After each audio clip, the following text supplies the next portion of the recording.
ಎಲ್ಲ ನನ್ನ ರೈತ ಬಾಂಧವರಿಗೆ ಉದಯ್ ಕುಮಾರ್ ಪಾಟೀಲ್ ಮಾಡುವ ನಮಸ್ಕಾರಗಳು. ನಾನು ಇವತ್ತಿನ ದಿವಸ ಬೆಳಗಾವಿ ಜಿಲ್ಲಾ ಬೆಳಗಾವಿ ತಾಲೂಕು ಮುಕ್ತಿ ಮಠಕ್ಕೆ ಬಂದನು.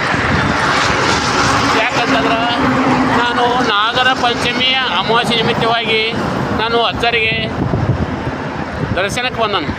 ಅದಕ್ಕಾಗಿ ಇವತ್ತಿನ ದಿವಸ ನಾವೆಲ್ಲರೂ ಸೇರಿಕೊಂಡ ಅಜ್ಜನ ದರ್ಶನ ಮಾಡೋಣ.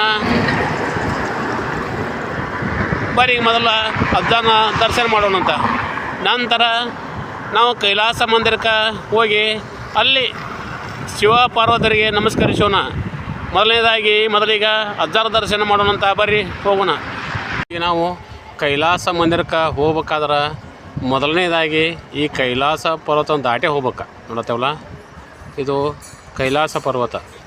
ಇದು ಯಾವ ಥರನಾಗ್ಯಪ್ಪ ಅಂತಂದ್ರೆ ನಿಜವಾಗಿಯೂ ಏನು ಕೈಲಾಸದಾಗಿರತ್ತಲ್ಲ, ಕೈಲಾಸನ ಇಲ್ಲಿ ಬಂದು ಇಳತ್ತಂತ ಹೇಳ್ಯಾರ, ಅನುಭವ ಆಕತಿ. ಗೊತ್ತಲ್ಲ,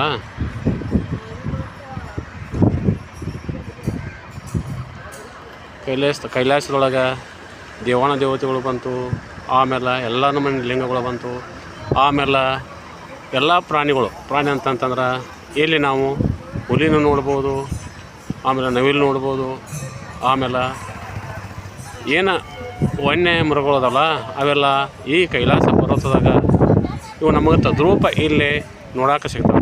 ನೋಡತ್ತಲ್ಲ,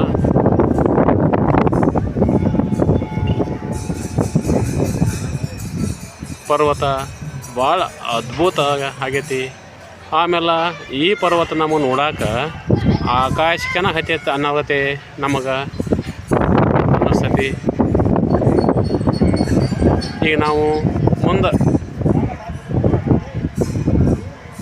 ಕೈಲಾಸ ಮಂದಿರಕ್ಕೆ ಹೋಗ್ಬೇಕಂತಂದ್ರೆ ಈಗೇನದ ಕೈಲಾಸ ಪರ್ವತ ಇದನ್ನು ದಾಟೆ ನಾವು ಹೋಗ್ಬೇಕಾಕತಿ. ಈಗ ನಾವು ಈಗ ಕೈಲಾಸ ಪರ್ವತನ ದಾಟ್ಕ್ಯಾರ ಮಂದಿರಕ್ಕೆ ಹೋಗೋಣಂತ. ಬರೀ ಈಗ ಕೈಲಾಸ ಮಂದಿರಕ್ಕೆ ಹೋಗೋಣಂತ.